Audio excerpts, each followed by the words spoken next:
કાંકરેજના સિરવાડામાં નિશાળિયા ગોગા મહારાજની એક દિવસીય મૂર્તિ પ્રાણ પ્રતિષ્ઠા યોજાઈ।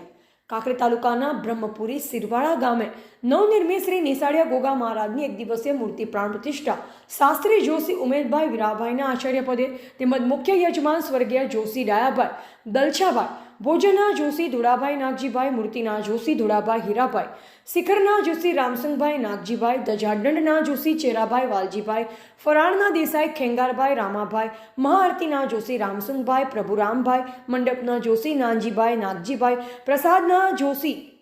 નાનજીભાઈ હરિભાઈ, સાઉન્ડના જોશી પ્રહલાદભાઈ અને જોશી રમેશભાઈ, મુખ્ય દ્વારના જોશી જેઠાભાઈ રવજીભાઈ, અગ્નિના જોશી બળદેવભાઈ વાધાભાઈ તેમજ અન્ય નામી અનામી દાતાઓના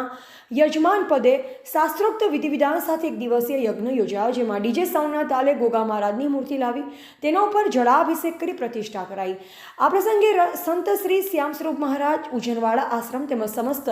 સિરવાડા ગામના ભાઈ બહેનો, યુવાનો તેમજ ગ્રામજનો વિશાળ સંખ્યામાં ઉપસ્થિત રહ્યા અને બીજા દિવસે ભોજન પ્રસાદ તેમજ દર્શનનો લાભ લઈ ઉપસ્થિત સૌ કોઈએ ધન્યતા અનુભવી હતી। અહેવાલ યોગેશ જોશી, સિરવાડા।